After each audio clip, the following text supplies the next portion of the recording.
అధ్యక్షత వహిస్తున్న సోదరుడు పెద్దపల్లి ఎమ్మెల్యే విజయరామారావు గారు, సహచర మంత్రులు, సోదర ఎమ్మెల్యేలు, ఎంపీలు, కార్పొరేషన్ చైర్మన్లు, అధికారులు, మరి ఎండను సైతం లెక్క చేయకుండా అశేషంగా తరలి వచ్చిన మా అక్క చెల్లెళ్ళు, మా తమ్ముళ్ళు, మా అన్నలు, మా సోదరులకు అందరికీ, పత్రికా మీడియా సోదరులకు, పోలీస్ అధికారులకు అందరికీ పేరు పేరున హృదయపూర్వక రైతు ఉత్సవ శుభాకాంక్షలను తెలియజేస్తా ఉన్నాను.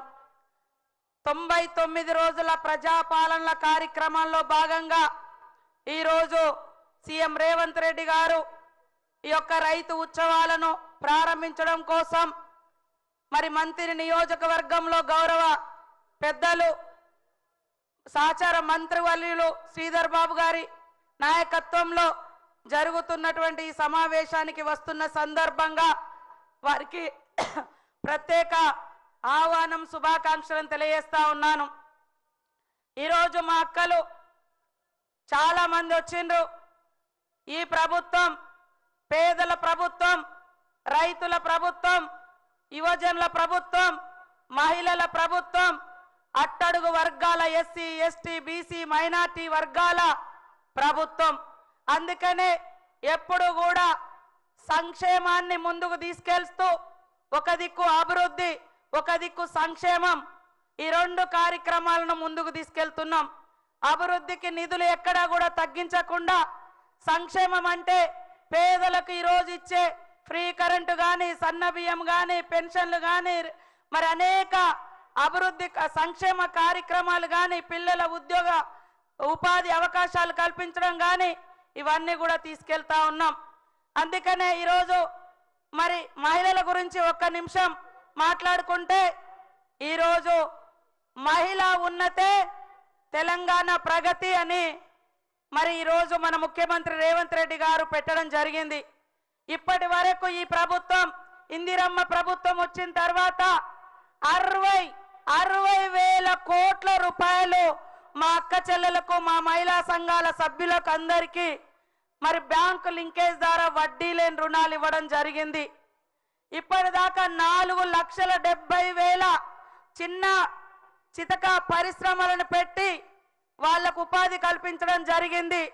ఈరోజు మహిళలకు ఐకేపీ సెంటర్స్ ఇస్తే 40%, 8,000 పైగా ధాన్యం కొనుగోలు సెంటర్స్ వస్తే మా అక్క చెల్లెళ్లకు ఐకేపీ సెంటర్లు దాదాపుగా 3,000 పైగా మా అక్క చెల్లెలకు ఇవ్వడం జరిగింది. లాస్ట్ ఇయర్ సీజన్లో ఇప్పటి వరకు రాష్ట్రంలో ఉన్న మహిళలంతా 160 కోట్ల రూపాయలు ఐకేపీ సెంటర్స్ ద్వారా వాళ్ళు కష్టపడి మరి వాళ్ళకు వచ్చిన లాభం.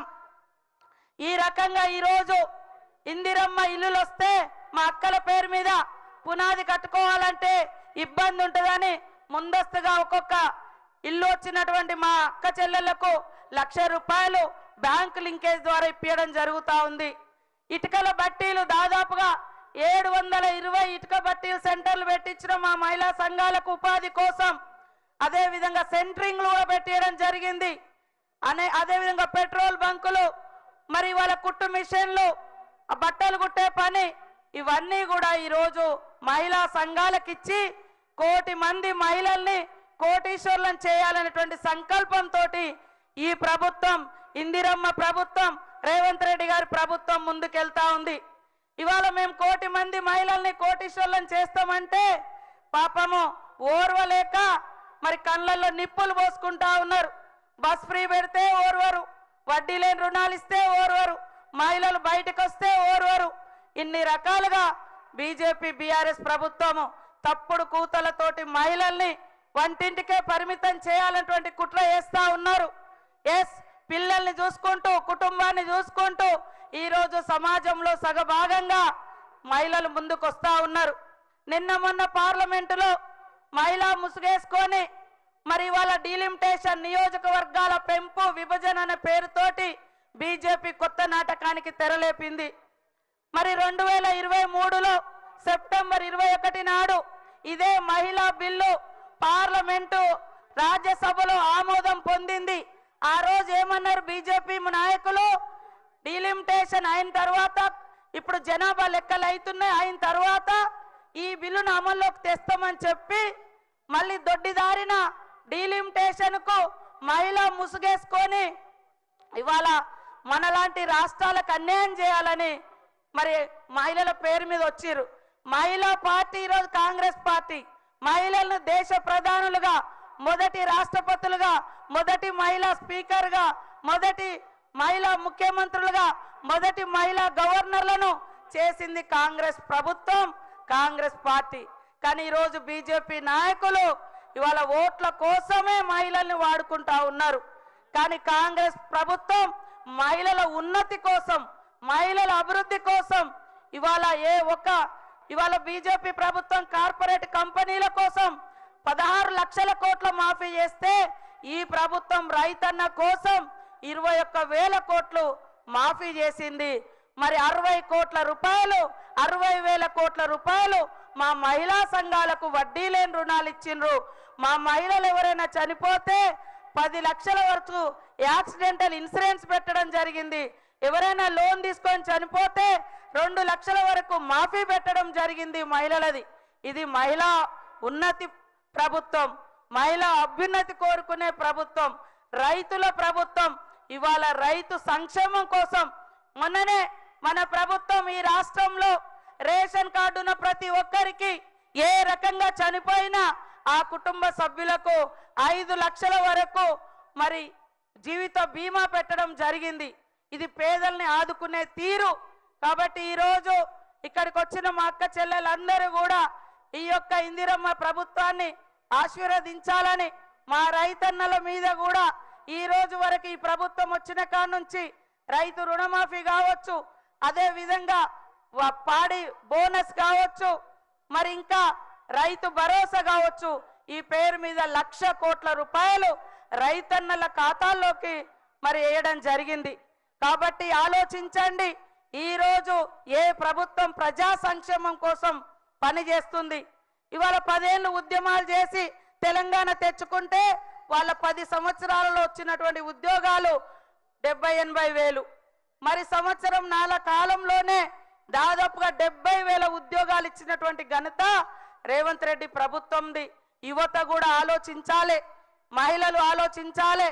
ఈరోజు కొత్తగా వచ్చిన అప్పుల పాలై ఉన్న ఈ రాష్ట్రంలో మరి ప్రజల్ని ఆదుకోవడమే, రైతుల పక్షాన ఉండడమే, మహిళల పక్షాన ఉండడమే మా ధ్యేయంగా మేము పనిచేస్తా ఉన్నాం. అందుకనే ఈరోజు కొంతమంది మరి ఫిరాయింపులను వ్యతిరేకించినట్టుగా నటిస్తా ఉన్నారు. ఈ రాష్ట్రంలో అత్యధికంగా పార్టీ ఫిరాయింపులను ప్రోత్సహించినటువంటి నాయకుడు, ఫిరాయింపులకు పితామహుడే కేసీఆర్ గారు. మళ్ళీ ఇవాళ బయటకు వచ్చింది కూడా ఏ సమస్య మీదనో, ఏ రైతుల కోసమో, ఏ మహిళల కోసమో వచ్చి సభ పెట్టడం లేదు. ఫిరాయించిన వ్యక్తి ఎమ్మెల్యేను వ్యతిరేకిస్తూ ఇంకొక ఫిరాయింపు మీటింగ్ కోసం వచ్చిర్రు. ఇక అది అక్కడ పక్కనే అసెంబ్లీ ఉంటుంది ఇంటికి దగ్గర, కానీ అసెంబ్లీకి వస్తలేరు పెద్దలు. కానీ వాళ్ళంత దూరం నుంచి మాత్రం ఒక పార్టీ మీద మరి మన సీనియర్ నాయకులను జైన్ చేసుకోవడం కోసం మాత్రం అంత దూరం నుంచి రావడం జరిగింది. ఇది ప్రజల కోసం ఉన్నారా, వాళ్ళు వాళ్ళ సొంత ప్రయోజనాల కోసం ఉన్నారా? ఒక్కసారి ఆలోచించాల్సిందిగా కోరుతూ ఇక్కడికి వచ్చిన అక్క చెల్లెలకు, పెద్దలకు అందరికీ కూడా పేరు పేరున రైతన్నలకు వందనాలు, శుభాభివందనాలు తెలియజేస్తూ మా మహిళా సంఘం సభ్యురాళ్లతోటి, మా వీవోలతోటి, మా మహిళా సంఘాల లీడర్లతోటి తొందరలోనే మేధో మదనం పెట్టి వాళ్ళకి ఇంకేం సమస్యలు ఉన్నాయో తొందరలోనే అవన్నీ ఐడెంటిఫై చేసి ముఖ్యమంత్రి గారి ఆలోచనతో